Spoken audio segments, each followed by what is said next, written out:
The blood on Eleanor Grace Sullivan's lip had barely dried when the auctioneer shoved her onto the makeshift stage, her hands bound together with coarse rope that cut into her wrists. Terlingua, Texas, in 1876, was an unforgiving place for a woman with no family, no money, and nowhere to run.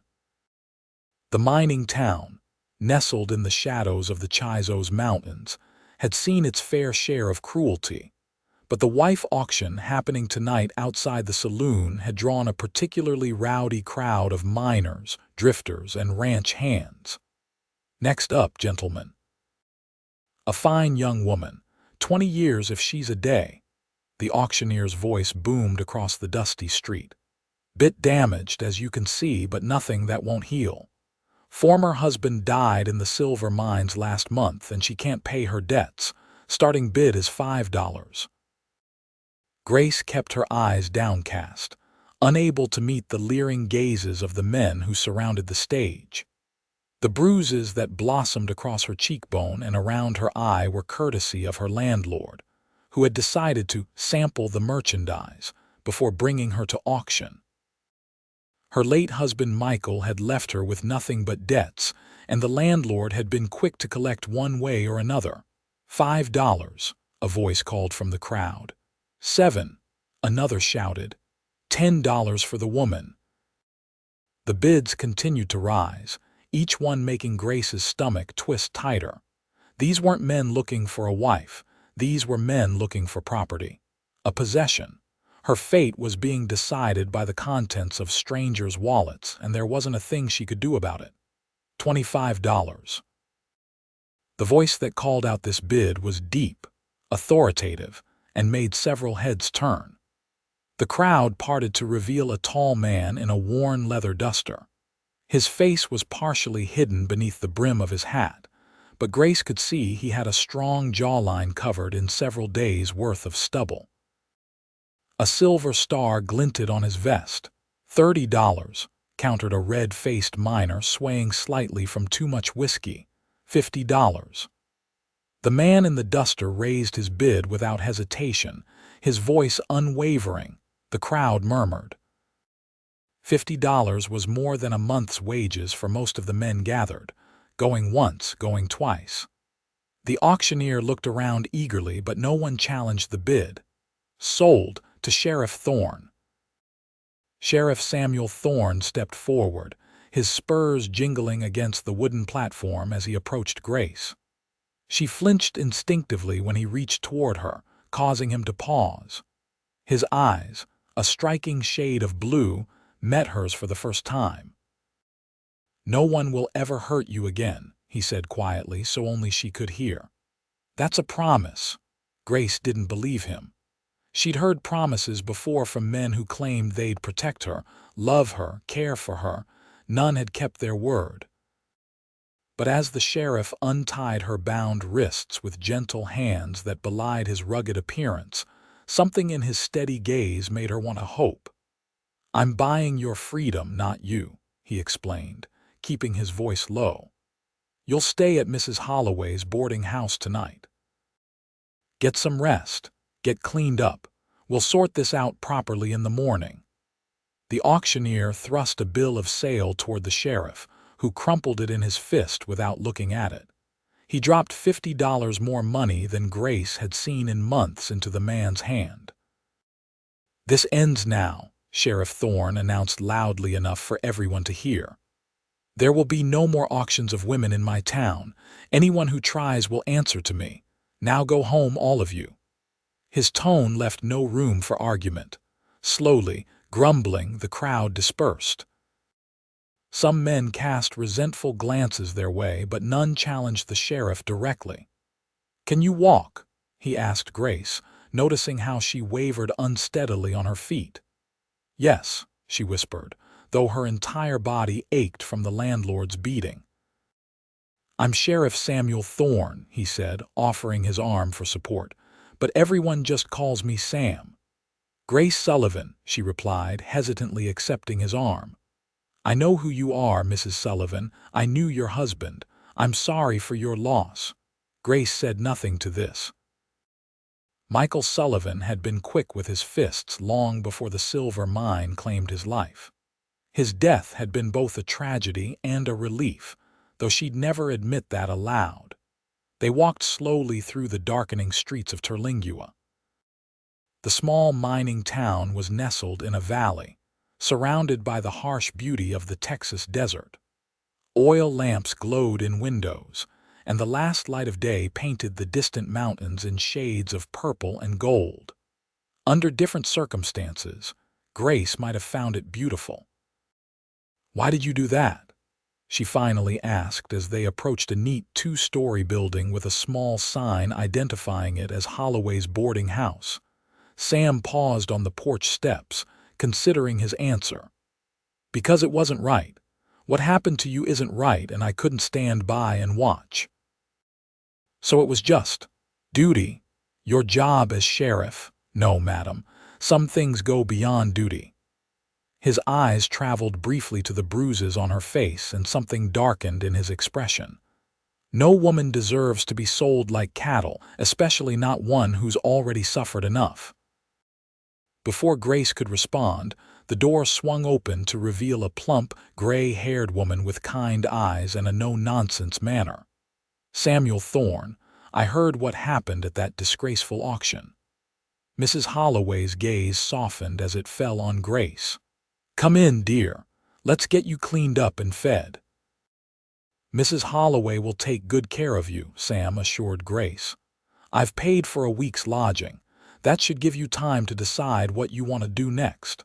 "I can't repay you," Grace said, embarrassment coloring her voice. "I'm not asking you to." Sam tipped his hat.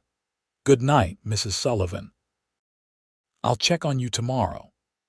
As he walked away into the gathering darkness, Grace found herself watching his retreating figure until Mrs. Holloway gently ushered her inside.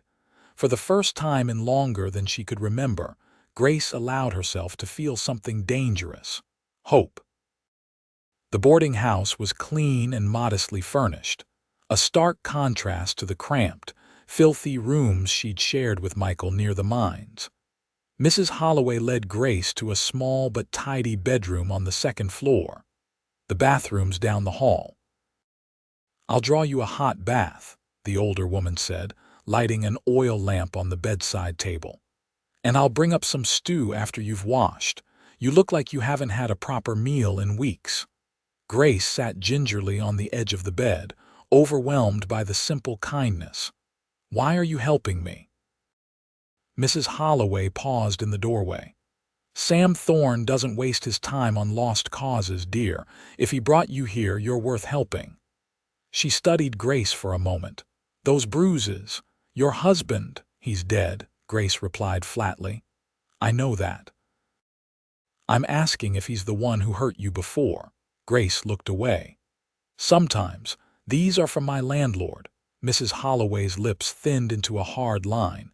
"Men like that are the reason I never remarried after Mr. Holloway passed. But Sam's different. He's one of the good ones." After Mrs. Holloway left to prepare the bath, Grace examined her surroundings. The room was simple: a bed with clean linens, a small dresser, a wash basin, and a mirror hanging on the wall. She approached the mirror hesitantly, almost afraid to see her reflection. The woman who stared back was barely recognizable. Her auburn hair hung in dirty tangles, her face was gaunt with hunger, and the bruises stood out in stark contrast against her pale skin. But it was her eyes that shocked her most: dull, lifeless, like those of a cornered animal that had given up fighting. When had she become this person? When had she stopped believing she deserved better? The bath that followed was the first luxury Grace had experienced in years. Mrs. Holloway had added lavender oil to the steaming water, and Grace nearly wept at the simple pleasure of being clean. She scrubbed away the dirt and grime, wishing she could as easily wash away the memories and shame. Later, dressed in a borrowed nightgown and robe, Grace sat by the window of her room, eating the best stew she'd tasted in memory. The night was clear, stars scattered across the Texas sky like diamonds. In the distance, she could see the faint glow of lamps from the sheriff's office. Sheriff Samuel Thorne, the man who had purchased her freedom with $50 and a promise.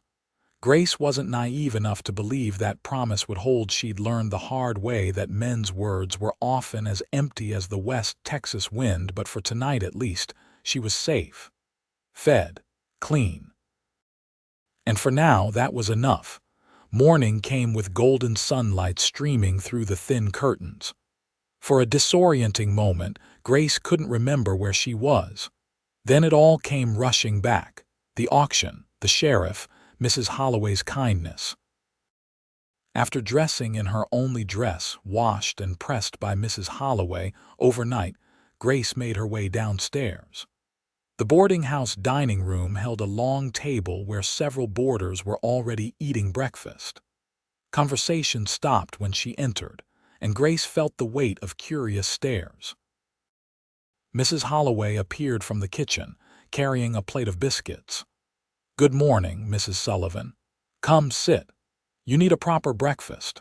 Grace slipped into an empty chair, keeping her eyes down as Mrs. Holloway filled her plate with eggs, bacon, and biscuits with gravy. The other boarders, two older men who appeared to be minors, and a young woman who introduced herself, as the schoolteacher resumed their conversations, politely including Grace with occasional questions, but not pressing when she gave only brief replies. After breakfast, Grace offered to help with the dishes. "I need to earn my keep," she insisted when Mrs. Holloway protested. "Sheriff's already paid for your room and board," the older woman reminded her. "Please," Grace said, "I need to do something. I can't just sit." Understanding dawned in Mrs. Holloway's eyes. "Very well. You can help me in the kitchen, and perhaps later with the laundry." They worked side by side, washing breakfast dishes in comfortable silence. The familiar task was soothing to Grace, giving her hands something to do while her mind tried to make sense of her new circumstances. "What will you do now?" Mrs. Holloway asked eventually. Grace paused, a wet plate in her hands. "I don't know. I have nowhere to go, no family, no money." "You could stay in Terlingua. It's not such a bad place despite what happened to you. The town's growing. There might be opportunities." Before Grace could respond, a knock came at the kitchen door. Mrs. Holloway opened it to reveal Sheriff Thorne, hat in hand. "Morning, Mrs. Holloway. I've come to check on Mrs. Sullivan, if that's all right." Grace turned, dish towel still in her hands. In the daylight, she could see the sheriff clearly for the first time. He was younger than she'd initially thought, perhaps 30, with sun-weathered skin and those striking blue eyes she remembered from the night before. His dark hair was cut short, and the stubble she'd noticed was now shaved clean, revealing a strong jawline and a small scar near his mouth. "Mrs. Sullivan," he nodded. "How are you feeling today?" "Better, thank you," she replied, setting down the towel. "I'm grateful for your help, Sheriff. Sam, please." He shifted slightly, betraying a hint of discomfort that seemed at odds with his confident demeanor from the previous night. "I was hoping we might talk about your situation." Mrs. Holloway took the dish towel from Grace's hands. "You two go on out to the porch. I'll finish up here." The morning was warming quickly, the Texas sun already promising a scorching afternoon. Grace and Sam settled on the boarding house's front porch, sitting in two rocking chairs that faced the dusty main street of Terlingua. "I've dealt with your former landlord," Sam began without preamble. "He won't be bothering you again." Grace's hands tightened in her lap. "What does that mean?" "It means I reminded him that assault is a crime in Texas, whether the victim owes rent or not. He's lucky I didn't lock him up." Sam's voice remained calm, but there was an edge to it that suggested he'd wanted to do much more than talk to the man. "He's agreed to forgive any debt you supposedly owed." "Thank you," Grace said softly, though the words seemed inadequate. "You don't need to thank me. It's my job to uphold the law, and what he did to you was against it. Sam leaned forward, elbows on his knees. Mrs. Sullivan, Grace, she interrupted. Please call me Grace, he nodded. Grace, I need to ask what your plans are now. She looked out at the town, at the mountains beyond, feeling as adrift as a leaf in the wind. I don't have any plans or options. You have more than you realize, Sam said. Terlingua's growing. The mining operations bring in new people every month. There's work available if you want to stay. What kind of work? I was a miner's wife. I can cook, clean, mend clothes, that's about all. Those are useful skills, Mrs. Holloway always needs help here at the boarding house. The hotel down the street needs a housekeeper. The general store's looking for help too. He hesitated. And if none of that suits you, I could arrange passage to El Paso or San Antonio. Bigger cities, more opportunities. Grace studied him, trying to understand his motives. Why are you doing all this? You don't know me. Sam was quiet for a long moment. I knew your husband, he finally said. Not well, but enough. I knew he drank too much. I knew about the fights. I should have done more, but he always had an excuse for his bruises, and you never filed a complaint. Grace felt her cheeks flush with shame. I couldn't. I know that now, he said gently. And I'm sorry I didn't see it sooner. This town, this territory. It's hard on everyone, but especially on women. The law doesn't always protect you the way it should. He met her eyes directly. But while I'm sheriff, I aim to change that. There was something in his steady gaze that made Grace believe him, despite all her hard-learned lessons about trusting men's promises. She looked away first, overwhelmed by emotions she couldn't name. I'd like to stay in Terlingua, she decided, at least for now. If there's work to be had, I'm willing to do it. Sam nodded, satisfaction evident in his expression. Good. I'll speak to Tom Wilson at the general store today. In the meantime, you're welcome to stay here. I can't keep accepting charity, Sheriff. Sam, he reminded her, and it's not charity. Consider it an advance on your wages. You can pay me back when you're on your feet. Grace wanted to argue but recognized the stubborn set of his jaw. This was a man used to having his way. Very well, but I will pay you back. Every cent. A smile tugged at the corner of his mouth. I don't doubt it for a moment, Mrs. Sullivan. Grace, she corrected him again. Grace. He stood, settling his hat back on his head. I'll let you know what Wilson says. In the meantime, try to rest. Those bruises need time to heal. As he stepped off the porch, Grace called after him. Sheriff Sam. He turned, waiting. Thank you. Not just for the money or the room, but for seeing me when no one else did. Something flickered in his eyes, something warm that made Grace's heart beat a little faster. He tipped his hat and was gone, striding purposefully down the street toward the general store. Grace remained on the porch long after he disappeared from view, rocking gently and watching the town come to life around her. For the first time in years, she allowed herself to imagine a future that wasn't defined by fear. The next few days established a routine that Grace found surprisingly comforting. She helped Mrs. Holloway with the boarding house chores in the mornings, cooking breakfast, cleaning rooms, washing linens. In the afternoons, she worked at Wilson's general store, where Sam had indeed secured her a position. Tom Wilson was a fair employer, if somewhat gruff, and his wife Martha took Grace under her wing immediately. The store was the heart of Terlingua, where everyone eventually came for supplies, gossip, or simply to escape the heat for a few minutes. Grace learned more about the town and its inhabitants in 3 days behind the counter than she had in the 6 months she'd spent as Michael Sullivan's wife. She learned that Terlingua had started as a mining camp, but was growing into a proper town, with a school, church, hotel, and even a small bank. The silver mines in the nearby hills had brought prosperity, but also the usual troubles: saloons, gambling dens, and the desperate men who frequented them. She learned that Sheriff Samuel Thorne had arrived 2 years ago and had single-handedly transformed Terlingua from a lawless outpost to a place where decent folk could live without constant fear. He was respected by most, feared by some, and the subject of much speculation among the town's unmarried women. "He's never shown interest in any lady here," Martha Wilson confided as they stocked shelves one afternoon. "Some say he left a sweetheart back east. Others think he's married to his badge."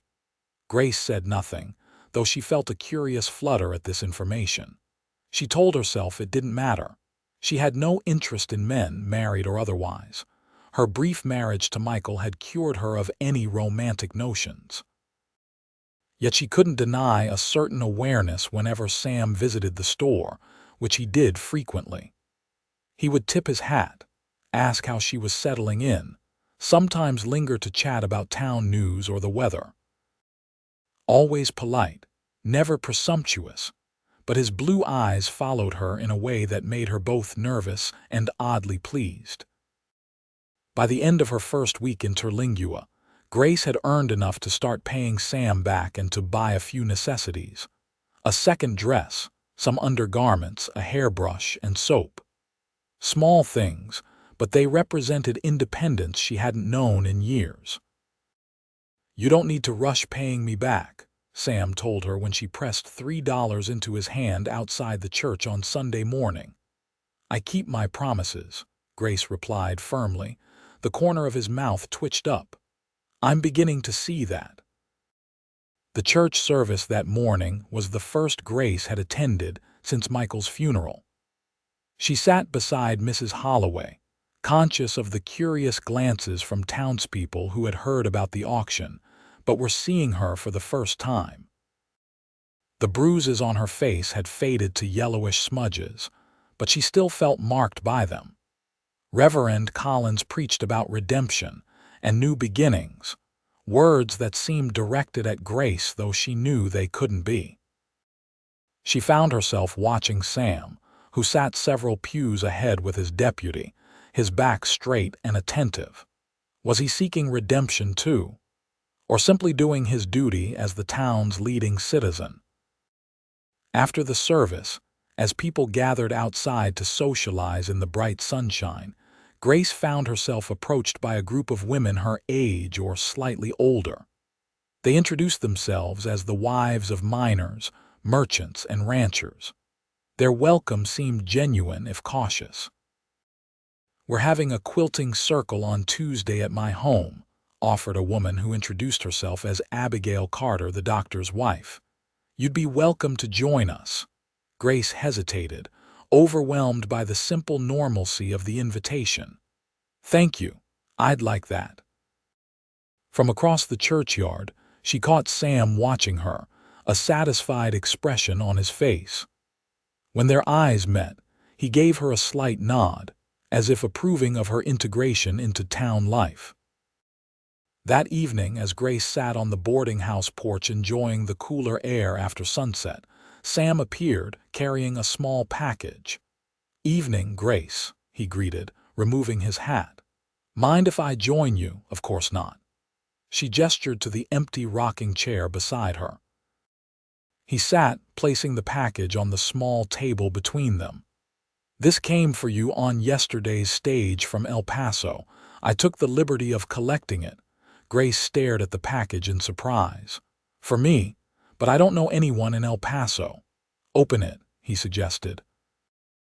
With hesitant fingers, Grace unwrapped the brown paper to reveal a book. "Pride and Prejudice" by Jane Austen, she read aloud, tracing the embossed lettering on the cover. "I don't understand. You mentioned to Mrs. Wilson that your mother taught you to read using this book, but your copy was lost in a move." Sam shifted slightly in his chair, looking almost embarrassed. "I wrote to a bookseller in El Paso." Grace was speechless, staring at the book in her hands. It was brand new, its pages crisp and unmarked, the binding tight. She couldn't remember the last time she'd received a gift, let alone one so thoughtful. She swallowed hard. This is too much.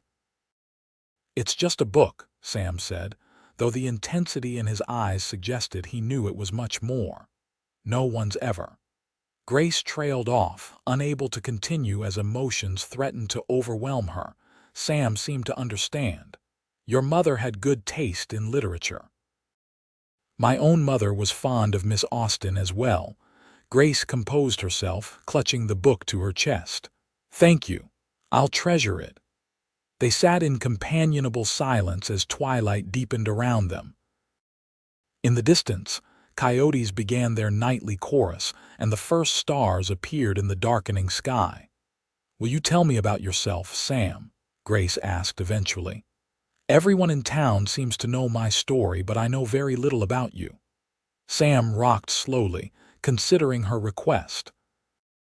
Not much to tell. I grew up in Virginia. My father was a lawyer. I fought for the Union in the war between the states, came west afterward like many men did. Worked as a ranch hand, then a deputy in El Paso before taking the sheriff's position here. No family, parents both gone now. No siblings, he paused. No wife, if that's what you're asking. Grace felt her cheeks warm. I wasn't. Many in town seem to think I should remedy that situation, he said with a dry chuckle. Mrs. Holloway has introduced me to every unmarried female relative she has. Despite herself, Grace smiled. She means well. Most people do. Sam's expression grew more serious. Your husband, I don't mean to speak ill of the dead, but he didn't deserve you, Grace. The sudden change in topic caught her off guard. You didn't know me then. I knew enough. I saw how he treated you in public. I can only imagine how it was in private. His hands gripped the arms of the rocking chair. The day they brought his body up from the mine, you had a split lip and bruises on your arms. Grace looked away, ashamed. He wasn't always cruel. When he wasn't drinking, don't make excuses for him, Sam interrupted, his voice gentle but firm. What he did was wrong. You deserved better then, and you deserve better now. The conviction in his voice made Grace look up, meeting his intense gaze. Something passed between them, something unspoken but powerful. Grace was the first to look away, frightened by the emotions his words stirred in her. It's getting late, she said softly. I should go in. Sam stood immediately. Of course, I've kept you too long. No, Grace hesitated. I've enjoyed talking with you, as have I. He placed his hat back on his head. Perhaps we could do it again sometime. The question hung in the air between them, weighted with meaning beyond the simple words. Grace knew he was asking for more than just conversation, though he would never press her. I'd like that, she answered truthfully. His smile transformed his face, making him appear younger, less burdened. Good night, Grace. Good night, Sheriff. As she watched him walk away, the book clutched to her chest. Grace acknowledged a troubling truth. She was beginning to care for Samuel Thorne in a way that both thrilled and terrified her. Summer gave way to fall, and Grace's life in Terlingua settled into a rhythm that would have been unimaginable just months before. Her work at Wilson's General Store expanded to include keeping the books. As Tom had discovered, she had a head for numbers. The position came with a small raise and the respect of the business community. She'd moved from the boarding house into a tiny but clean one-room cabin behind the general store, which the Wilsons offered as part of her compensation. It wasn't much, just a bed, table, 2 chairs, and a small stove, but it was hers. The first home she'd ever had that belonged to her alone. Her friendship with Sam had deepened over the weeks, evolving into something neither of them had put a name to yet. They often shared Sunday dinner at the hotel restaurant after church, or sat together on her small porch in the evenings, talking about books, the town, their pasts, though Grace still kept certain painful memories to herself. Sam never pushed for more than she was ready to give, never made her feel that his kindness came with expectations. It was this patient respect, more than anything, that began to heal the wounds Michael had left on her heart. Terlingua was preparing for its annual harvest festival, a 3-day celebration that drew people from the surrounding ranches and smaller settlements. The town square was decorated with bunting and lanterns, and a dance platform had been constructed next to the gazebo. "You should come to the dance tomorrow night," Martha Wilson told Grace as they closed the store the evening before the festival began. "Everyone will be there." Grace hesitated. "I don't know, I'm not much for dancing." "Nonsense," Martha insisted. "Every young woman should dance. Besides, I happen to know the sheriff has been practicing his two-step." Grace felt her cheeks warm. "Mrs. Wilson, oh, call me Martha, for goodness sake. We're friends, aren't we?" The older woman's eyes twinkled. "And friends can tell when two people are sweet on each other." "Sam and I are just friends," Grace protested weakly. "Hum. And my Tom just happens to check the store ledgers every night when you're working late." Martha patted Grace's arm. "The whole town can see it, dear. The way he looks at you when you're not watching. The way you smile when he comes into the store." Grace said nothing, unable to deny the truth in Martha's words. She had grown to care deeply for Sam, more than she'd thought possible. But the prospect of allowing herself to love again, to be vulnerable again, terrified her. "Just think about the dance," Martha said kindly. "That blue dress we ordered from the catalog would be perfect." After Martha left, Grace locked up the store and walked slowly to her cabin. The evening was cool, with a breeze carrying the scent of sage and distant rain. As she rounded the corner to the back of the store where her cabin stood, she saw a figure on her porch and froze. "Evening, Grace," Sam called, standing as she approached. "I hope I'm not intruding." Relief flooded through her. "Not at all. I just wasn't expecting company." He held up a covered basket. "Mrs. Holloway sent some of her apple pie, said you'd been working too hard to bake." Grace smiled, unlocking her door. "That was kind of her. Would you like to come in? I could make coffee." It wasn't the first time Sam had been in her cabin, but Grace still felt a flutter of nervousness as he ducked through the doorway. The small space seemed even smaller with his tall frame filling it. She busied herself with the coffee pot, aware of him watching her movements. "The festival starts tomorrow," he said, setting the pie on her small table. "I was hoping you might accompany me to the dance." Grace paused in measuring the coffee grounds. "Martha just asked me the same thing." "And what did you tell her?" "That I'm not much for dancing," Grace admitted, turning to face him. Sam took a step closer. "Is that the real reason, or are you afraid?" His directness caught her off guard. "Afraid of what?" "Of living, Grace. Of feeling something again." His blue eyes searched hers. "Of letting yourself be happy." Grace looked away, unable to bear the intensity of his gaze. "Maybe I don't deserve to be happy." "Why would you say that?" The genuine confusion in his voice made her look back at him. "Because I stayed with him," she whispered. "Because I was too weak to leave." Understanding dawned on Sam's face. "You think you deserved what Michael did to you?" It wasn't a question. Grace said nothing, the shameful truth hanging between them. "Grace." Sam moved closer, stopping just short of touching her.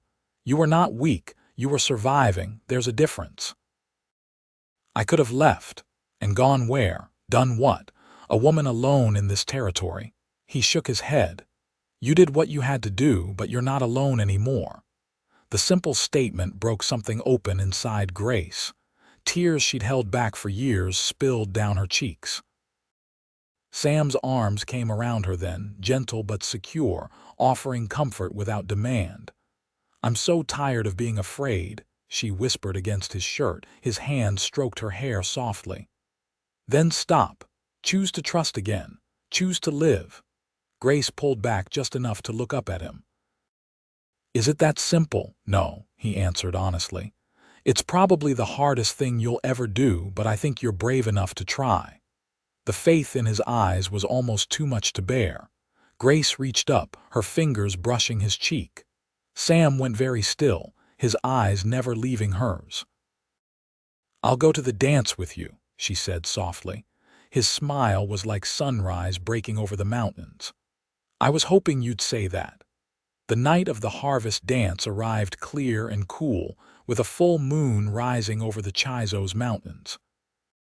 Grace stood before the small mirror in her cabin, hardly recognizing the woman who looked back at her. The blue dress Martha had insisted she order fit perfectly, accentuating her figure in a way her everyday clothes did not. Her auburn hair was arranged in soft curls, and there was color in her cheeks that owed nothing to cosmetics. A knock at her door announced Sam's arrival. When she opened it, the look on his face made her heart skip. "You look beautiful," he said simply. "Thank you."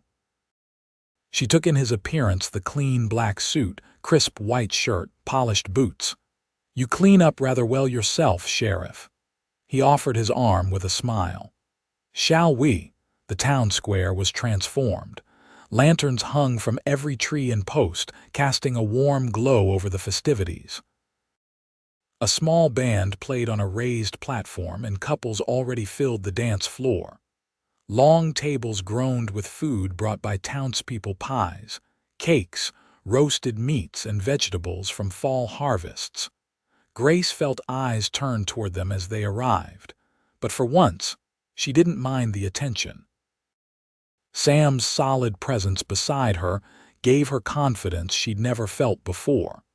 He introduced her to ranchers and their families who had come to town for the festival, his hand remaining at the small of her back, a gentle pressure that felt both protective and possessive. "Would you like to dance?"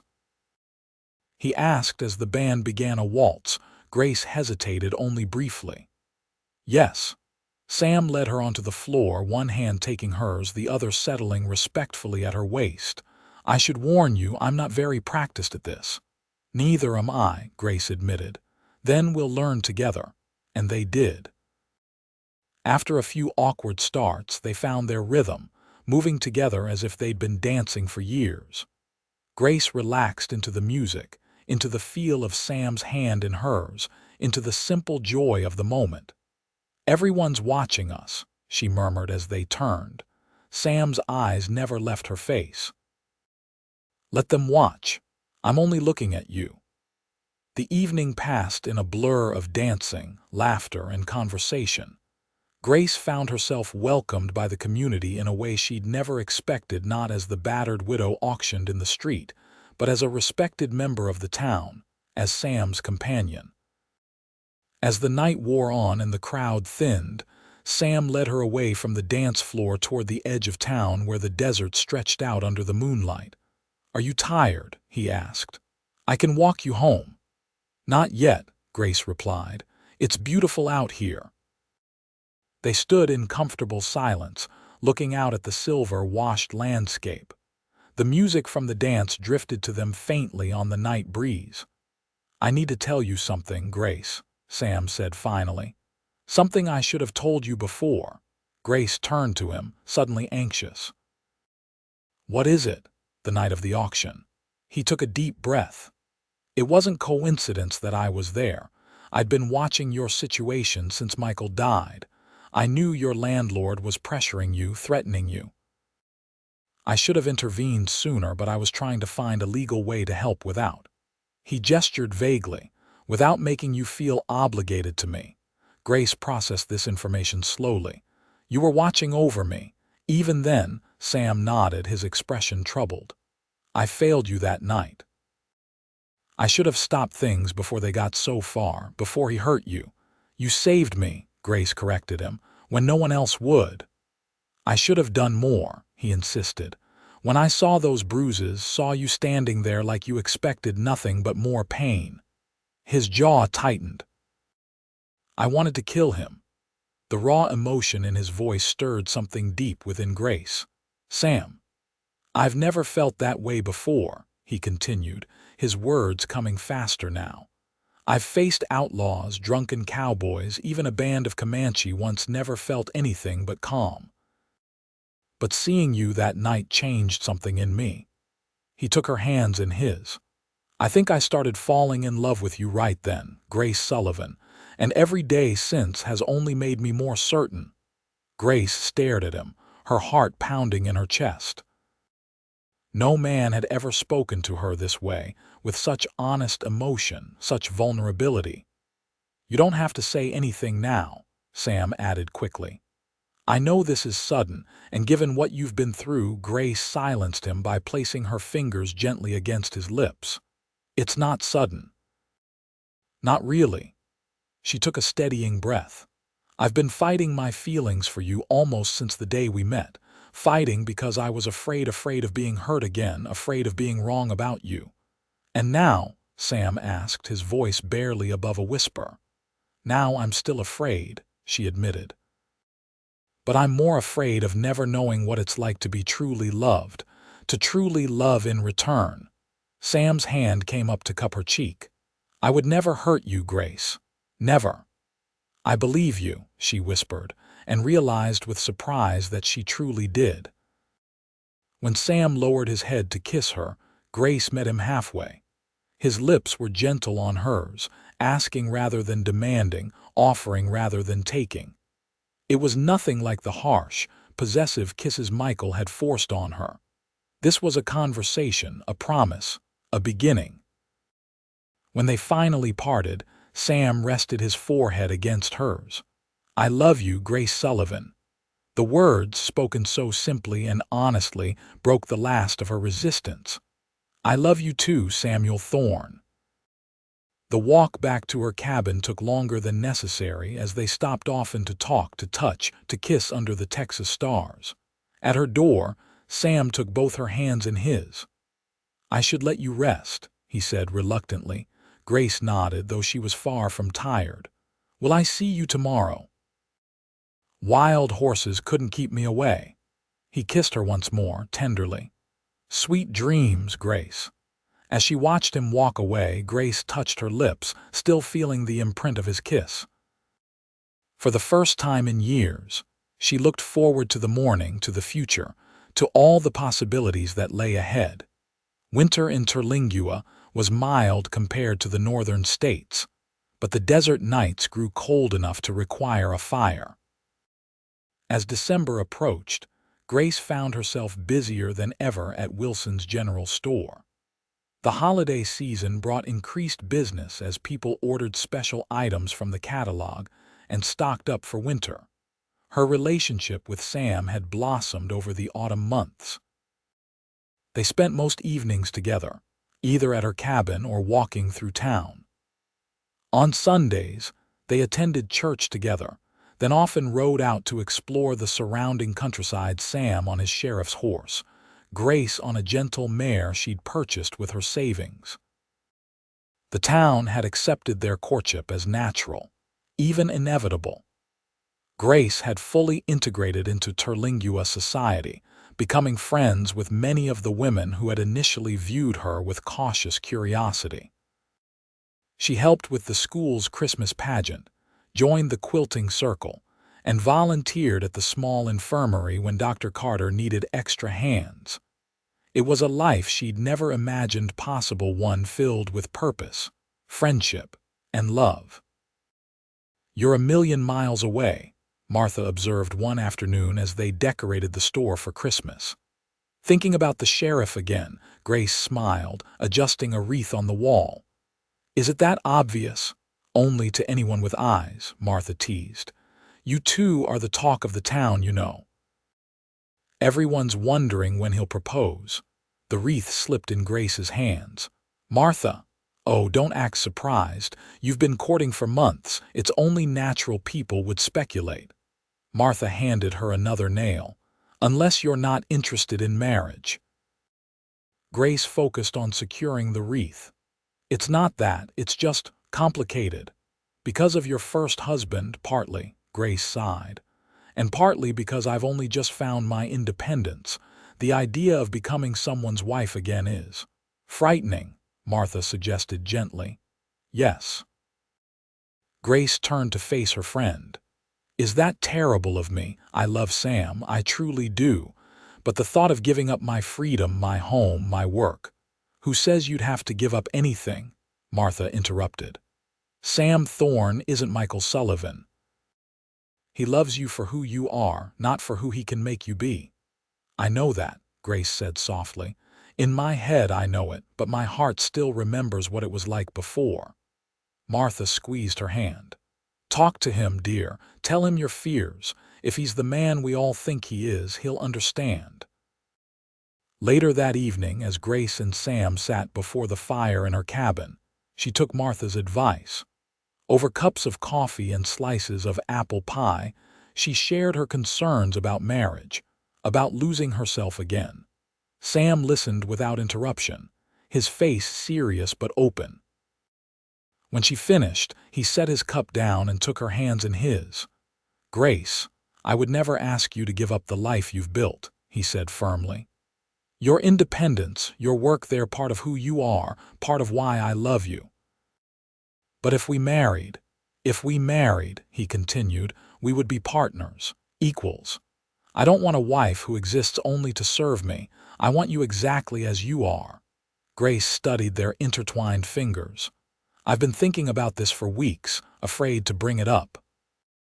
You can tell me anything, Sam assured her. I want to know your fears, your doubts. How else can I help ease them? Grace looked up at him, this man who had saved her in more ways than one. I do want to marry you, Sam. I just needed to be sure that I'm not like him. Sam's voice was gentle, without accusation. You have every right to that caution, Grace. Every right to take all the time you need. Relief washed over her.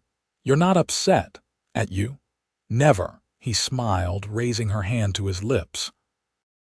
When I propose, and I will propose, make no mistake about that, I want you to say yes because you're ready, not because you think it's expected. Grace leaned forward, kissing him with all the love in her heart. What did I do to deserve you, Samuel Thorne? I ask myself the same question about you every day, he murmured against her lips. Christmas Eve arrived with a rare dusting of snow that transformed Terlingua into a winter wonderland. The entire town gathered at the church for the evening service, the building warm with candles and bodies pressed close. Grace sat beside Sam in their usual pew, her hand held securely in his. Afterward, there was a community celebration in the town hall, music, food, and the exchange of small gifts. Children ran about excitedly, their voices raised in laughter that echoed off the wooden walls. Will you come to dinner tomorrow? Sam asked as they shared a plate of Christmas cookies. Mrs. Holloway invited us both, said she couldn't bear the thought of us eating alone on Christmas. I'd like that, Grace agreed. Though I was hoping to give you your gift privately. Sam's eyes lit with interest. Is that so? Perhaps we could exchange gifts before we go to Mrs. Holloway's. Perhaps, Grace teased, if you're good. I'm always good, he protested with mock indignation. She raised an eyebrow. Tell that to the Cowboys you locked up last week for brawling. That was different. They were disturbing the peace. His arm slipped around her waist. Speaking of peace, would you like to get away from this noise for a bit? Take a walk. Outside, the night was clear and cold, stars brilliant against the black velvet sky. They walked arm in arm through the quiet streets, their breath forming clouds in the frigid air. I have something for you, Sam said suddenly, stopping beneath a cottonwood tree at the edge of town. I wasn't planning to give it to you tonight, but... He reached into his coat pocket and withdrew a small package wrapped in silver paper. Grace accepted it with surprise. But we agreed to exchange gifts tomorrow. This isn't your Christmas gift, he said mysteriously. Open it. With careful fingers, Grace unwrapped the package. Inside was a small wooden box, intricately carved with wildflowers. Her heart began to race as she lifted the lid. Nestled on a bed of velvet was a ring of perfect diamonds surrounded by smaller sapphires that caught the starlight. "Sam," she breathed, unable to say more. He took the box from her trembling hands, removed the ring, and knelt in the snow before her. "Grace Sullivan, I've loved you from the moment I saw you, even when you were too wounded to see it. I promised you that no one would ever hurt you again, and I intend to keep that promise for the rest of our lives." His voice grew husky with emotion. "Will you marry me?" Grace looked down at this man, this good, honorable man who had shown her what love truly meant, and felt the last of her fears melt away. "Yes," she whispered, tears of joy spilling down her cheeks. "Yes, I will marry you, Samuel Thorne." He slid the ring onto her finger, then rose to gather her in his arms. Their kiss was tender at first, then deepened with the promise of all that was to come. "Merry Christmas, future Mrs. Thorne," Sam murmured when they finally parted. Grace looked up at him, her heart so full it felt it might burst. "Merry Christmas, my love." They were married on a perfect spring day in April of 1877, with wildflowers blooming across the desert and the mountains standing as witnesses. The entire town turned out for the wedding, filling the small church to capacity and spilling out onto the steps. Grace wore a gown of ivory satin ordered from San Antonio, with lace at the collar and cuffs that Martha and the quilting circle had added by hand. Sam waited for her at the altar in a new black suit, his face transforming with awe and love as she walked down the aisle on Dr. Carter's arm. "Dearly beloved," Reverend Collins began, his voice carrying to the farthest corners of the church. Grace heard little of the ceremony, too lost in Sam's eyes, in the warmth of his hands holding hers, in the enormity of the step they were taking together. When it came time for their vows, however, her voice was clear and strong. "I, Grace Sullivan, take you, Samuel Thorne, to be my lawfully wedded husband, to have and to hold from this day forward, for better, for worse, for richer, for poorer, in sickness and in health, to love and to cherish, till death do us part." Sam's voice was equally firm as he repeated the words. When he slid the gold band onto her finger to join her engagement ring, his hands were steady and sure. "I now pronounce you husband and wife," Reverend Collins declared. "What God has joined together, let no man put asunder. You may kiss your bride." Sam's kiss was gentle but thorough, prompting cheers and applause from the assembled guests. When they turned to face the congregation as Mr. and Mrs. Samuel Thorne, Grace felt as though she might float away with happiness. The celebration afterward was the largest Terlingua had seen in years. Tables in the town square groaned with food contributed by every household. The band played continuously, and dancing continued well into the night. Grace danced with her husband until her feet ached, then sat beside him, her hand in his, receiving congratulations from what seemed like everyone in the county. Mrs. Holloway cried as she hugged them both. "I knew from the start you two were meant for each other," she insisted. "Didn't I say so, Martha?" Martha Wilson nodded, dabbing at her own eyes. "You certainly did. And you were right, as usual." As the evening progressed, Sam leaned close to whisper in Grace's ear. Ready to escape Mrs. Thorne, Grace smiled at the new name. "More than ready, Sheriff Thorne." They slipped away amid good-natured teasing from their friends, climbing into the buggy Sam had decorated with ribbons and flowers. He drove them not to his small house near the sheriff's office where they would live, but out of town entirely, following a road that wound through the hills. "Where are we going?" Grace asked, curious. "It's a surprise. Part of your wedding gift." After about 30 minutes of travel, Sam turned onto a narrow track that led to a clearing overlooking a small valley. In the moonlight, Grace could make out a cabin nestled among cottonwood trees with a stream running nearby. "What is this place?" she asked as Sam helped her down from the buggy. "Ours," he answered simply. "I bought it 3 months ago. It needs work, but I thought it could be a retreat for us. Somewhere to escape when town life becomes too much." Grace walked slowly toward the cabin, taking in the peaceful surroundings. "It's perfect." "It's not much yet," Sam cautioned, unlocking the door. "Just 2 rooms and basic furniture, but I've been coming out here when I could, fixing it up." The interior was simple but clean, with a stone fireplace, a table and chairs, and a bed covered with a colorful quilt that Grace recognized as one made by the Quilting Circle. "They were in on the surprise," Sam admitted, seeing her recognition. "Mrs. Holloway picked out the quilt." "I love it," Grace said sincerely. "All of it." Sam moved closer, taking her in his arms. "And I love you, Mrs. Thorne." Grace reached up to touch his face, still marveling that this man was now her husband. "Show me," she whispered. Sam's eyes darkened with desire. With gentle hands, he began to unpin her hair, letting the auburn waves fall over her shoulders. "You are so beautiful," he murmured, his fingers tracing the curve of her cheek, the line of her jaw. Grace had been nervous about this aspect of marriage, given her experiences with Michael. But as Sam slowly, reverently undressed her, his touch conveying worship rather than possession, her fears melted away. This was nothing like before. This was love in its purest form. Sam's own clothes followed, and Grace found herself equally eager to explore him: the broad shoulders, the strong chest, the scars that told stories of his life before her. When they finally came together on the bed, it was with tenderness and passion that left Grace breathless.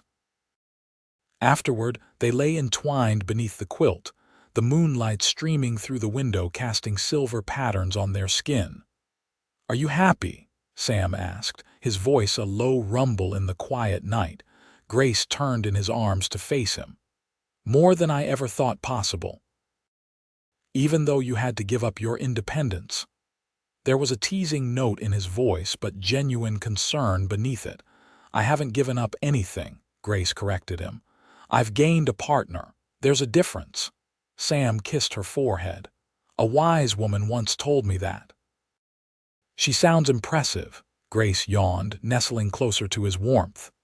"She is," Sam agreed, his arms tightening around her. "The most impressive woman I've ever known." As Grace drifted toward sleep, safe in her husband's embrace, she reflected on the journey that had brought her here, from a woman sold on an auction block to a woman cherished and respected. The bruises that had once marked her body were long gone, but the healing of her spirit had been the greater miracle. "No one will ever hurt you again," Sam had promised that night in Terlingua. And in keeping that promise, he had taught her to live, to love, and to trust once more. Summer stretched into fall, and fall into winter. Grace settled into married life with a joy that sometimes still surprised her. She continued working at Wilson's General Store 3 days a week, having negotiated this arrangement with both Sam and the Wilsons. The rest of her time was divided between her duties as the sheriff's wife, which often involved feeding prisoners better meals than they deserved, according to Sam, and transforming their house into a home. They visited their cabin in the hills whenever Sam could get away from his duties, spending peaceful days fishing in the stream, exploring the surrounding wilderness, and making love beneath the quilt that now felt like a talisman of their happiness. Christmas came, their first as a married couple, bringing with it a special gift that Grace revealed to Sam as they sat before the fire in their home. "I have something to tell you," she said, taking his hand and placing it gently on her still flat stomach. "We're going to have a baby." The wonder that spread across Sam's face was something Grace would remember all her days. "A baby? You're sure?" She nodded, her own eyes filling with happy tears. Dr. Carter confirmed it yesterday. The baby should arrive in early summer. Sam gathered her into his arms, his joy too great for words. When he finally spoke, his voice was thick with emotion. "I never thought I could be this happy, Grace. You've given me everything." "We've given each other everything," she corrected, laying her head against his shoulder. "And now we're creating something new, something wonderful."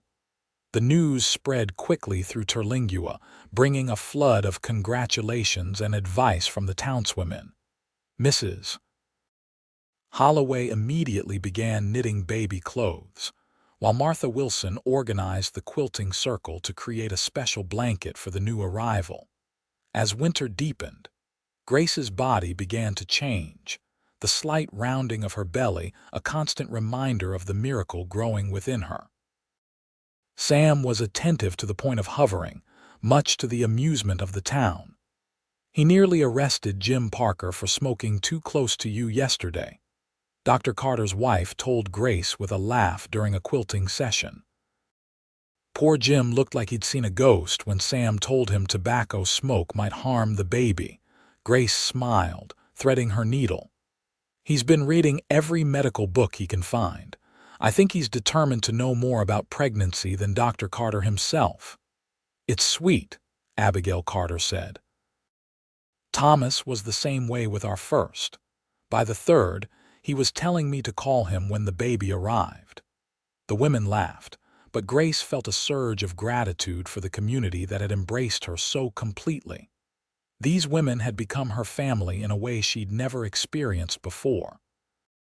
As her pregnancy progressed, Grace found herself thinking more often of her own mother, who had died when Grace was 16. What would she think of the life Grace had made? Of the man she had married? Of the grandchild she would never know? "I wish she could have met you," Grace told Sam one evening as they sat on the porch, watching the sunset paint the desert in shades of gold and crimson. "My mother would have loved you." Sam's hand found hers, squeezing gently. "Tell me about her again." So Grace did, sharing memories of the gentle woman who had taught her to read, to sew, to find beauty in simple things. The woman whose death had left Grace alone in the world, vulnerable to men like Michael Sullivan. "She always told me I deserved to be loved," Grace said softly. "I didn't believe her for a long time, not until you." Sam raised her hand to his lips. "She was right, and our child will know that too, that they are loved, valued, cherished." In the spring of 1878, as wildflowers once again carpeted the desert around Terlingua, Grace entered the final months of her pregnancy. Her body felt both foreign and miraculous to her, the baby's movements a constant conversation she was privileged to share.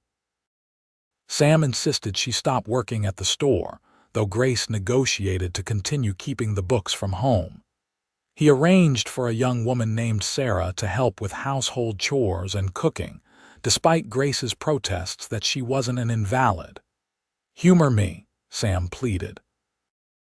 "I need to know you're not overtaxing yourself when I'm out on patrol." Grace relented, secretly grateful for the help as her energy waned and the Texas heat intensified. She used the extra time to prepare for the baby's arrival, sewing tiny clothes and reading the parenting books Sam brought her from El Paso. In early June, on a night when the moon hung full and bright over Terlingua, Grace woke to the first pains of labor. She lay quietly for a moment, one hand on her enormous belly, feeling the contraction ripple through her body. "Sam," she whispered, touching her husband's shoulder. "It's time."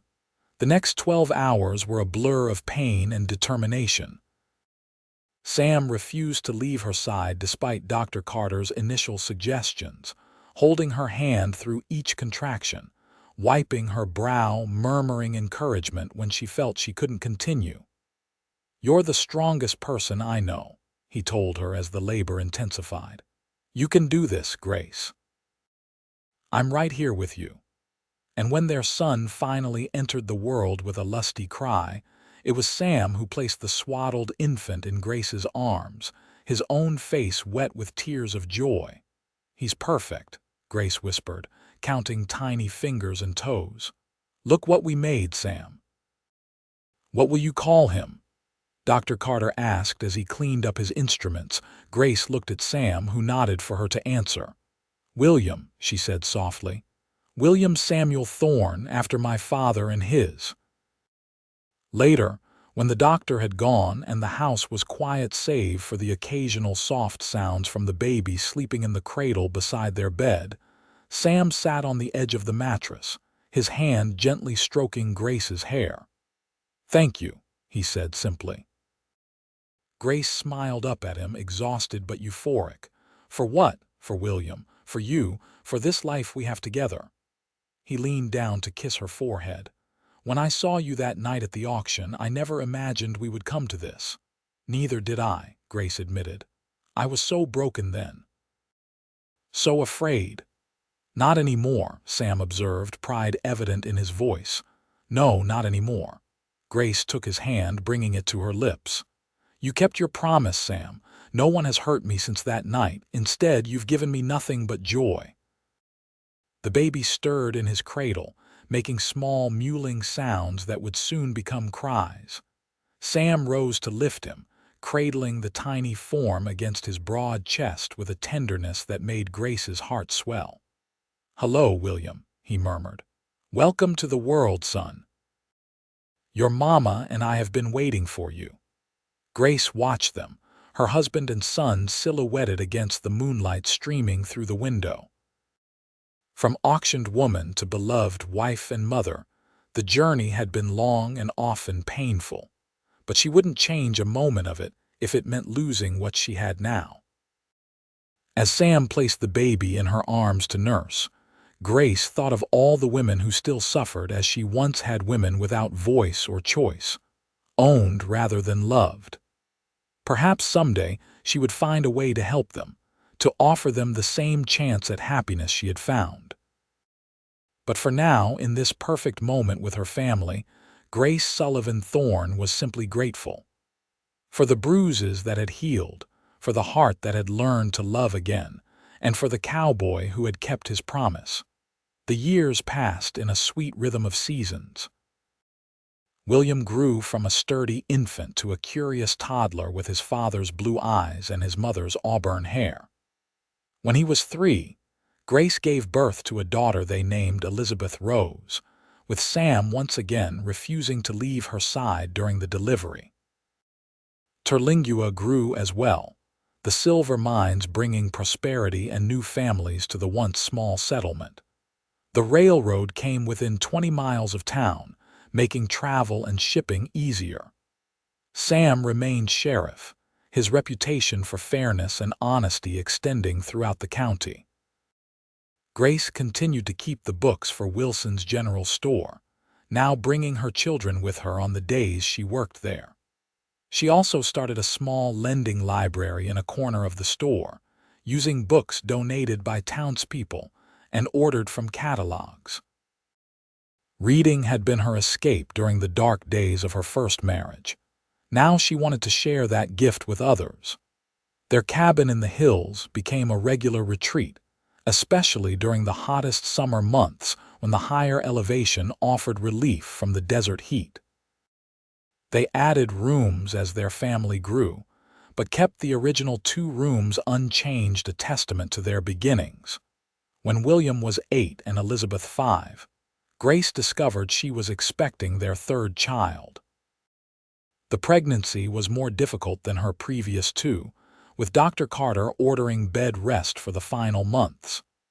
Sam was beside himself with worry, dividing his time between his duties as sheriff, caring for their children, and tending to Grace. "I'm fine," she insisted one evening as he brought her dinner in bed. "Stop looking at me like I'm made of glass." Sam sat beside her, his face serious. "I can't lose you, Grace." She took his hand, placing it on her rounded belly where the baby kicked vigorously. "You won't. We're stronger than you think, this little one and I." In December of 1886, Thomas Michael Thorne arrived during a rare snowstorm that blanketed Terlingua in white. He was smaller than his siblings had been at birth, but with a determined cry that Dr. Carter declared was a good sign. "He's a fighter," the doctor told Sam, who had paced outside the bedroom door throughout the difficult delivery. "Like his mother." As Grace recovered her strength, she often found Sam watching her with a look of wonder that hadn't diminished in their nearly 10 years of marriage. "What are you thinking about?" she asked one evening as she nursed Thomas by the fire, their older children already tucked into bed. "About the night we met," Sam replied, his voice thoughtful. "About how close I came to losing you before I ever really knew you." Grace shifted the baby to her shoulder, patting his back gently. "What do you mean?" "I almost didn't go to that auction," Sam admitted.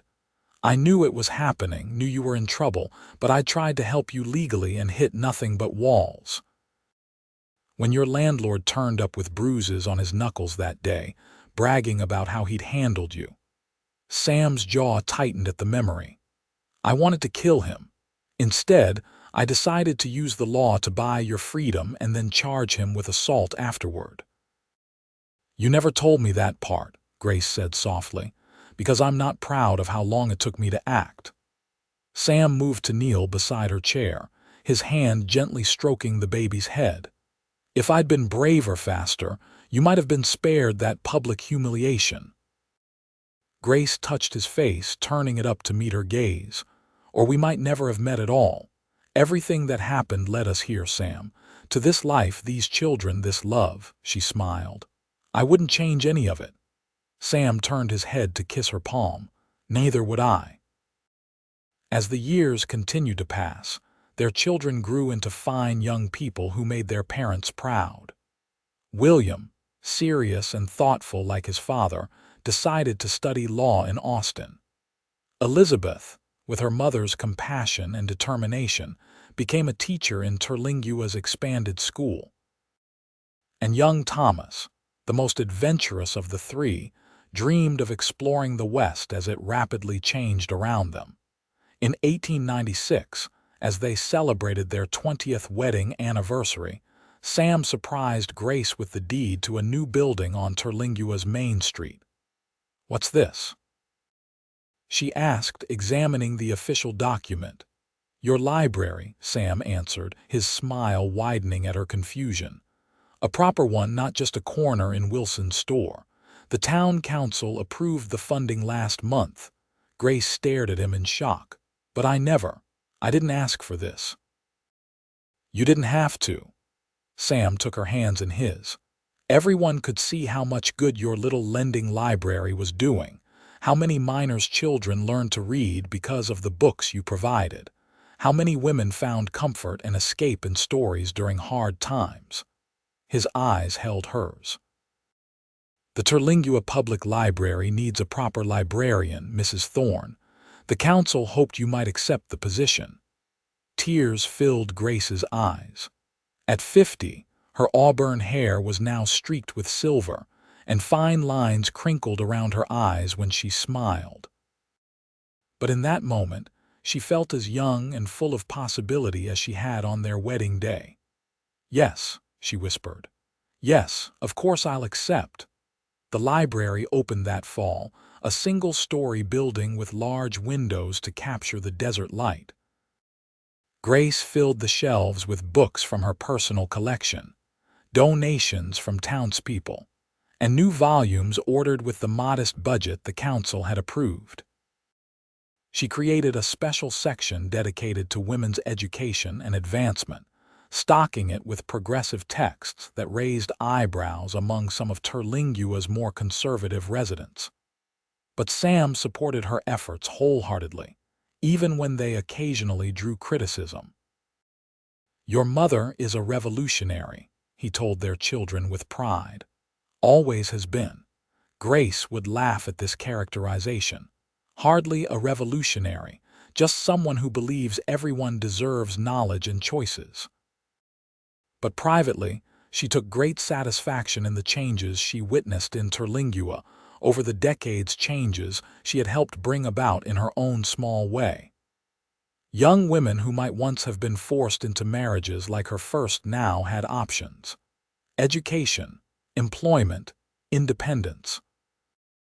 When William married a young lawyer he met in Austin and brought her home to meet his parents, Grace recognized in her daughter-in-law's confident manner and quick intelligence the future she had always hoped for. Elizabeth chose to remain single into her 30s, dedicated to her teaching and community work in a way that would have been unthinkable in Grace's youth. And Thomas, after several years of wandering, returned to Terlingua with dreams of modernizing the family cabin in the hills into a proper ranch. Through it all, Sam remained Grace's partner and champion, his love for her deepening with each passing year. When he finally retired as sheriff at 65, they had more time to travel, to visit their children and growing brood of grandchildren, and to simply be together. "You ever regret it?" Grace asked him one evening as they sat on the porch of their cabin, watching the sunset paint the hills gold and crimson. She was 70 now, her once vibrant hair completely silver, her hands gnarled with arthritis but still capable and strong. "Regret what?" Sam asked, his own hair white but his blue eyes as clear and penetrating as ever, bidding on me that night, taking on a broken woman with nothing to offer. Sam turned to her, his expression incredulous. "Grace Sullivan Thorne. After 50 years, how can you ask me such a thing?" She smiled, reaching for his hand. "Just checking." He brought her fingers to his lips. "You were never broken, my love. Wounded, yes. Afraid, certainly, but never broken." His eyes held hers, still able to make her heart quicken after all these years. "And you had everything to offer: courage, intelligence, a capacity for love that continues to astound me." Grace leaned her head against his shoulder, content in the knowledge that his words were true. The scared young woman auctioned on that Terlingua street half a century ago seemed like someone from another life, another world. "No one will ever hurt you again," Sam had promised that night. And he had kept that promise, through childbirth and illness, through arguments and reconciliations, through all the ordinary trials and triumphs of a shared life. But more than protection, he had given her partnership, respect, the freedom to become fully herself. And in doing so, Sam Thorne had taught Grace Sullivan the most important lesson of all. True love doesn't diminish, it expands. It doesn't confine, it liberates. As twilight deepened around them and the first stars appeared in the Texas sky, Grace felt a profound gratitude for the life they had built together, a life that had begun with bruises and an auction block, but had blossomed into something beautiful beyond imagining. "I love you, Samuel Thorne," she said softly, "today and always." "And I love you, Grace," he replied, his arm tightening around her shoulders, "today and always." In that perfect moment, as night fell gently over the land they both loved, Grace knew with absolute certainty that some promises were meant to last forever. And some love stories, even those with the darkest beginnings, deserved the happiest of endings.